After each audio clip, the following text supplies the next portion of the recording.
Hello everybody and welcome back to a new video. My name is Sarah and today I'm going to be doing my August wrap-up. Now I read 8 books in the month of August, which I think is kind of like a record for me. Normally the most I get to is 7. I did have a readathon this month that I participated in, the summer mixtape readathon, which it sounds like they're going to actually also be doing an autumn mixtape readathon at some point in the coming months, so that's exciting.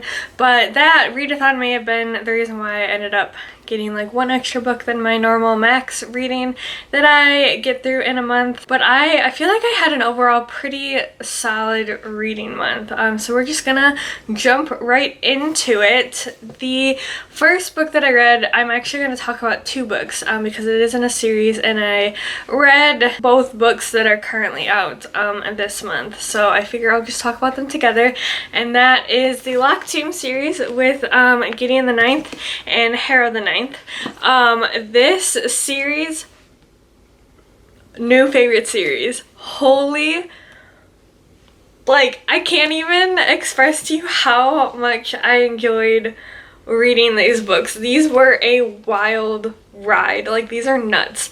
The tagline says lesbian necromancers explore a haunted gothic mansion in space.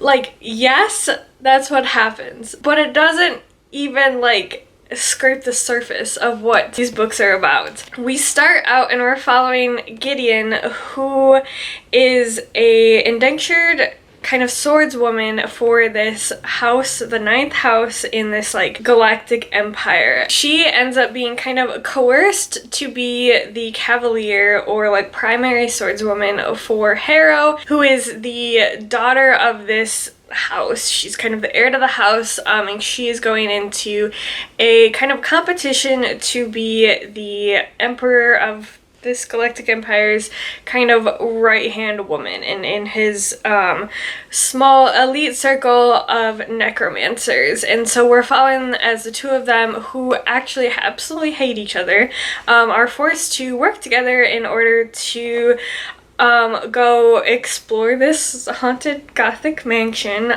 in kind of like a puzzly competition. There's not really like head-to-head fighting involved in this competition. It's more of like who can figure out this puzzle the fastest, which is kind of a really fun play on the competition trope. This book though, both of them extremely gory and gruesome because of the magic involved. So if you like gory, gruesome magic, then you'll enjoy these books. Both of these books had at least one scene where I was like, ugh, that's nasty, but it's so well done and so like fascinating to read about how Tamsin Muir kind of came up with this magic system. I saw somebody on TikTok who I think described kind of the vibe of these books super well. So we're in space and we don't really explore space or do much like on a space station type thing until Harrow the Ninth. Here in Gideon, we're mostly in like this haunted mansion type of thing, but somebody on TikTok described this as like if you had a sci-fi story that has kind of the complicated layering of politics and kind of character motivations that Game of Thrones has, and then you throw in Deadpool humor, that is what you will get out of these books. And I 100% agree. I think Muir absolutely shines in terms of character development and just bringing these characters to life off of the page. They really just like jump out at you, and I absolutely adore both Gideon and Harrow. They're very different characters, yet also, you know, oddly similar at times, and it's just a lot of fun to read about them. She excels in dialogue. I will say you do not get much hand-holding in terms of the world building in here. You are literally just thrown in the middle of everything and told to figure it out and keep up.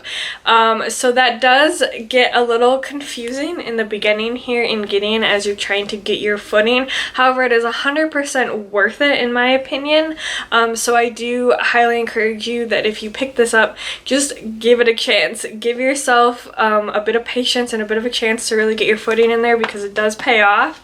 And then when you get to Harrow, you're going to be confused. You just are. That's the whole point of this. It is described as a mind-twisting puzzle box of mystery, murder, magic, and mayhem, and I think that's a very apt description. You are thrown in right away, and suddenly, like, everything that you read in Gideon is, like, almost turned on its head, and so you're kind of like, how do they come together? But super well done. Yeah, I am so excited for Note of the Ninth. The second it gets in my hands, I'm dropping everything and reading that. I highly recommend you guys check this series out. I also think it goes without saying that I gave both of these books 5 stars. I absolutely loved them, and I am anticipating Nona to also be a 5-star read. So after I read Gideon, I read Harrow later in the month, but I wanted to change up something completely and pick up a genre that I don't normally pick up. I didn't want to pick up another fantasy sci-fi and end up having that fall short after I was riding the high that Gideon left me on. So in order to kind of just completely change it up, like I said, I picked up a genre that I normally just don't gravitate towards, don't read at all, and that is contemporary romance. I picked up The Love Hypothesis by Ali Hazelwood, and I had a lot of fun with this book. So most people do know that this is actually a kind of alternate universe Kylo Ren and Rey from the newest Star Wars iteration fan fiction. You do not need to like know anything about Kylo Ren or Rey to enjoy this book. These characters do stand on their own just as well, so you don't need to worry about that. You can enjoy the book without having the Star Wars background. So this book heavily revolves around the fake dating trope. We're following Olive, who is a PhD student at Stanford, and she somehow ends up in this situation where she feels the need to turn around and kiss the first person that she sees, and it happens to be a professor at the school. Now, I was a little wary about this with like the weird power dynamic. However, he is not her professor, and the age gap is not super obnoxious. He's actually a very young professor, and he's in a completely different lab group and everything, so there's no weird power issue or anything. I mean, it still is kind of a little strange, but it's written very well where you don't feel like uncomfortable, and like Olive herself doesn't really feel uncomfortable in terms of him being a professor. So then they end up like fake dating, and then of course, you know, the fake dating trope always ends up with people like falling in love. But I had a lot of fun with this. I was really surprised. I like the fake dating trope. The last contemporary romance that I read was The Dating Plan, like a year or two ago, maybe a year ago, and I had the fake dating trope in it, and I just think it's a lot of fun. It's really cute because they both start out really awkward, and then they end up falling in love, and then it's like, oh, who could have seen it coming type of a thing. But I really liked the banter and the dialogue in this book as well. I thought it was really fun. This is just a really cute novel. There are some very spicy scenes later on in the book. I was anticipating that, watching TikTok and everything, like I knew that was coming. Besides that, it was like super just like cute, I found. I really liked Olive as a character, and I kind of liked the subplot of like her being a woman in STEM and how she has to navigate that world. I also liked kind of her dynamic with her friends. I thought that was really important to include in this book just because it brings the characters more to life and makes them feel more well-rounded.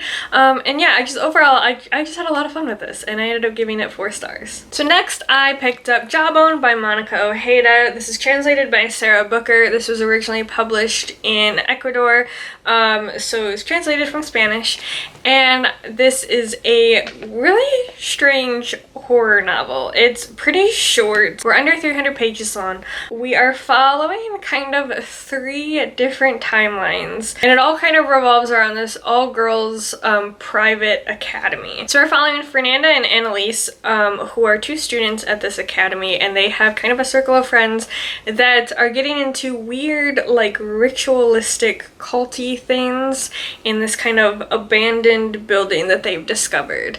And then we're also following Miss Clara, who is a teacher at this school. She's the girls' English teacher, literature teacher. We're following Miss Clara as she, like, starts to get hired and starts to board onto this school. And then we're following Fernanda and Annalise, like, kind of at a different time when Miss Clara is already their teacher.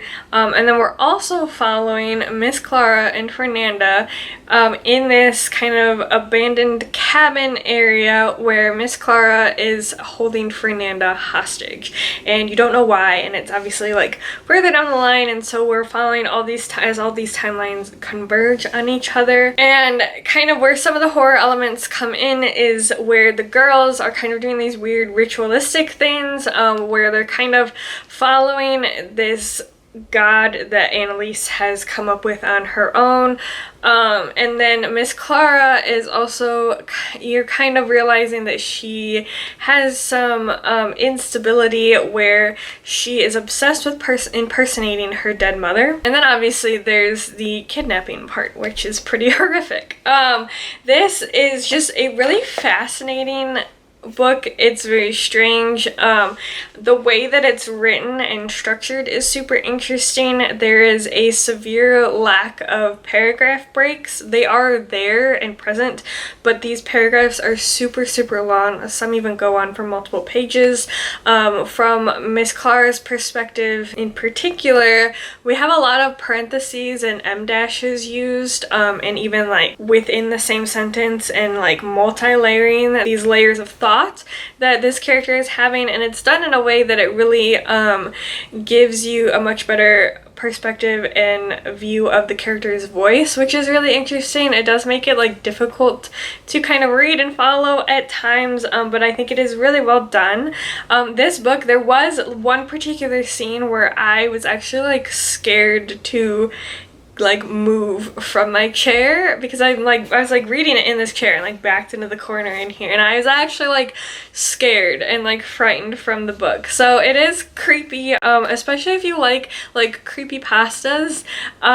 I think you will enjoy this book. It's also just really interesting because there's a big exploration of like something that's called white horror, and it has nothing to do with like race, but it has to do with the idea of like the horror of pure potentiality. You have like a blank slate or something, and it has like this horrific aspect of it could become anything at any like moment, and it's described really well in this book. I'm not doing it very good justice, but it is very interesting how that's utilized here. Now, I will say there were aspects of this that went over my head, that I just really wasn't sure where the author was going with certain monologues and like certain specific small scenes. I got kind of just lost in like what the message was trying to be, and because of that I did give this 3.5 stars. Another reason why I gave it 3.5 stars is because another personal reason. So this book made me very uncomfortable, and that's what horror is supposed to do. It's supposed to make you uncomfortable, so it did its job, but there was just like a specific aspect of the uncomfortableness that I personally try to steer away from in horror. I get extremely uncomfortable with sexual awakenings portrayed through a horror lens. It makes me personally very uncomfortable in a way that is not enjoyable, if that makes sense. And that is incorporated in this book. And so it did, like, you know, hamper my enjoyment a little bit. I do think it was done really well. So like I said, it was just personal issues with the book. Nothing to like necessarily critique the book for. I did think that it was really, really good, and I do recommend picking it up. But yeah, like I said, I gave it 3.5 stars. So next, I picked up A Forgery of Roses by Jessica S. Olsen. This is a YA novel. I would classify this as a murder mystery with fantastical elements. I think it is mostly shelved as fantasy, but I do really think that the fantasy is kind of like a supplement to the murder mystery. So in this book, we're following our main character, Myra, and she is a portrait artist. However, she has a very specific talent where any alterations she makes to the portrait then alters the subject of the portrait physically. This ability is illegal, and it's also just very dangerous because people are often either kidnapped or killed for this ability. So she has to be very, very careful hiding it. And one day the governor's wife comes by and asks for a portrait, and then she ends up finding out about Myra's ability and then decides to blackmail her into helping her bring her dead son back to life. So then when Myra goes to this big mansion, she quickly figures out that there are more nefarious doings behind the son's death, and so then she ends up trying to solve this murder mystery. Now, I had a lot of fun with this book. I also had some issues with it. I think my biggest issue is that I wish a lot of the elements were taken a step further, and I think this would have fared really well as at least a little bit longer, if not even an adult novel. We're in this like mansion, and it's supposed to have like creepy, almost haunted elements to it, and it's touched on, but then it's just kind of dropped after it's like mentioned and brought up, and it's never really utilized to like keep that atmosphere going. And then I also just had kind of some issues with getting myself connected to the characters right away. It took a long time for me to actually like feel emotionally invested in these characters, which I found really disappointing, because one of the characters has anxiety and kind of like a panic disorder, and I think that it was repped fairly well in this book, and I was excited to see that, and I just wish that I would have kind of emotionally attached myself to that character a little bit faster. I did eventually become emotionally invested in the characters. It took a significant portion of this novel that's already pretty short to get to that point. There was also like one small detail in kind of the beginning. It's like a scene, and there's a couple details about it that I found to be plot holes, because with the way that everything was explained at the end, like they didn't connect, they didn't fit. It wouldn't have worked. Now, when we get to the ending and like the whole reveal, I found that to be very well done. You do kind of see it coming pretty close to when it's revealed. Like I didn't see it coming right away, but like right before it was revealed, I started to like question whether that was the case, but I found it really clever and really interesting, and I did really enjoy that. I think if you're looking for kind of a more fantastical murder mystery that's on the YA level, I do think this is a good book to pick up. I did find it, entertaining and everything. I just, wanted more out of the book than what it gave. So I did end up giving this 3 stars. So next, I read Tripping Arcadia by Kit Mayquest. This is a gothic novel. It literally says it right there. So the kind of like tagline says, a propulsive and atmospheric modern gothic filled to the brim with all the splendor of the Great Gatsby and all the secrets, lies, and darkness that opulence can hide. So we're following our main character, Lena. She's a med school dropout, and her family's kind of in this like financial crisis. Her father got injured and then fired from his job, and so then she has to go kind of like find this job in order to assist her family financially. So she ends up becoming the assistant to a doctor of this like really rich family, and her job is to kind of obviously assist the doctor in taking care of the son of the family who is very, very sick. And then kind of as like a side thing that she ends up having to do, she has to then also assist in these very extravagant parties that this family hosts over the weekends that are just full of debauchery. And she then realizes at some point that the patriarch of this family is the reason for her father's injury and then lack of a job. And so then she decides that she is going to get revenge. And so this is a revenge story. And I enjoyed this. I had a good time reading it. I found it entertaining, but I was also disappointed in it. It felt like this book could be split up into two halves. The first half felt way too fast, and the second half is where we actually start to like delve into these character relationships and actually get into the kind of nitty-gritty emotional parts of like the characters and their relationships. And I feel like that should have happened throughout the entirety of the story, but also had a really good focus in the beginning to then actually establish our emotional connection to these characters. I really lacked any sort of emotional connection until the second half. It's an interesting story and I liked the concept behind it. I just feel like there could have been a lot more done in the beginning to really hook me and really get me caring. We sped through so many scenes and it felt like a lot of stuff was really breezed over in the beginning.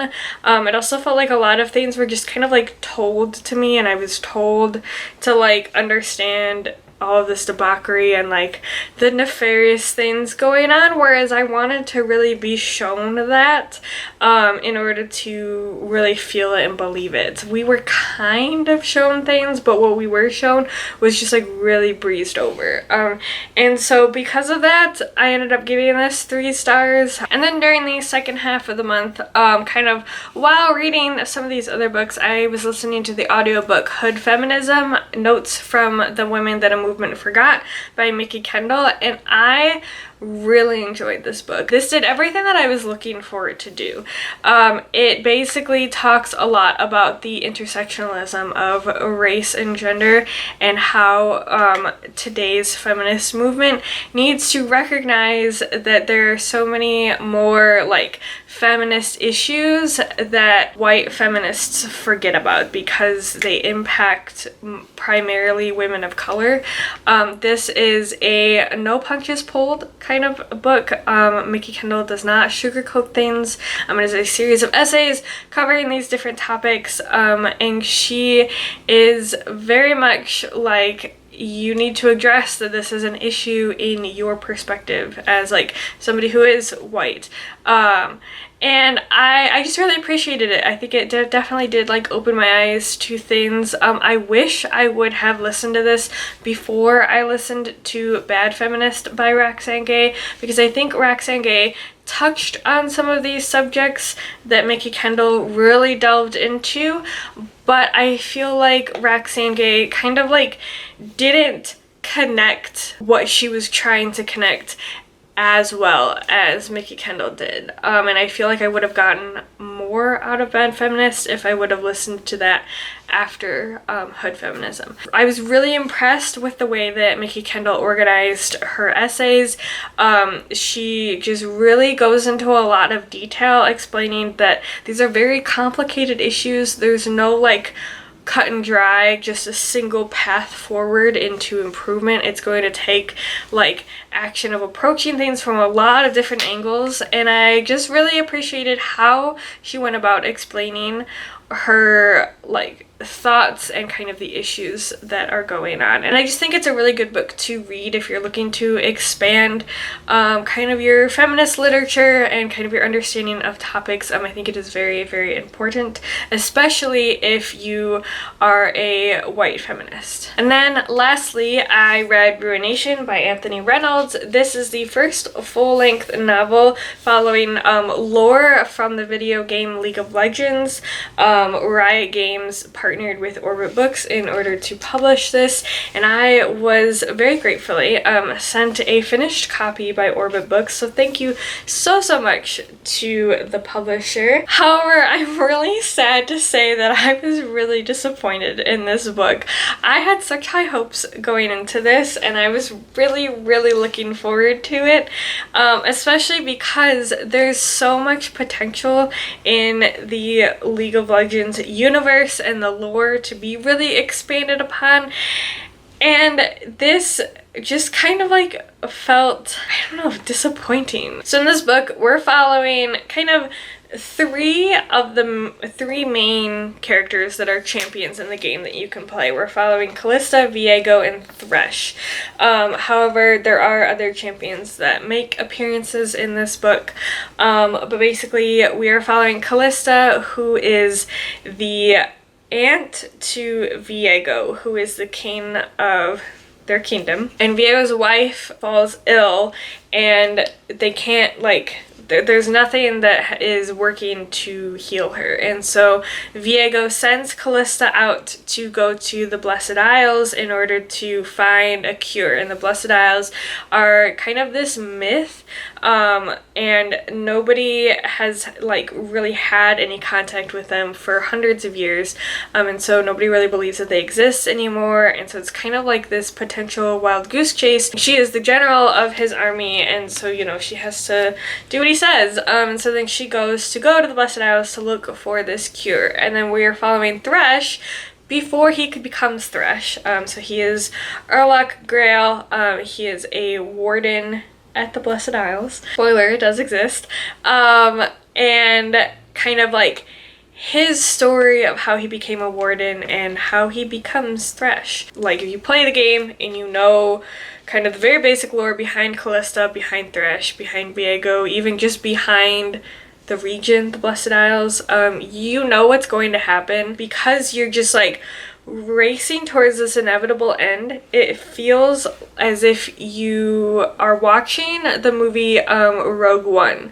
Like, you know what's going to happen because of the previous movies. So you know how it's going to end, and it's just kind of this inevitable dread that you feel as you're just like unstoppably moving towards this ending.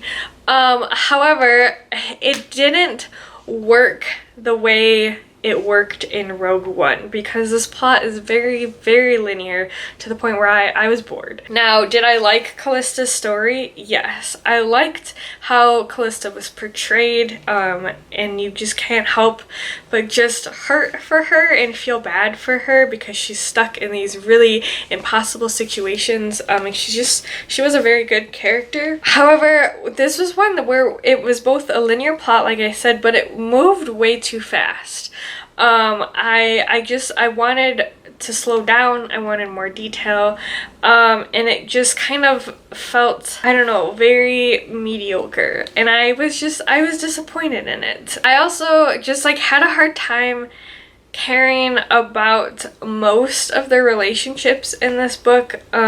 I just didn't really care about Viego, even though he is, you know, a main champion in the game that, you know, you care about because he's a character that you can play. I did find Thresh's story interesting, but yeah, I don't know, there was something about it where it was just, the plot was boring, and I was bored for a lot of this book. And the writing just didn't do anything for me. I felt like there could have just been a lot more detail put into certain scenes, a lot more just time spent with our characters, developing those relationships and developing that sense of like reader to character bond, that it didn't happen, and I was really sad about it, but I did end up giving this 2 stars. So these books plus Hood Feminism are what I read in August. If you've read any of these books, please let me know down in the comments below. I'd love to hear your thoughts, or if you're looking to read any of them, let me know as well. But thank you so much for watching this video. I hope you consider sticking around and subscribing if you haven't already. But of course, I always hope that you have a great rest of your day, and I will see you in the next video. Bye!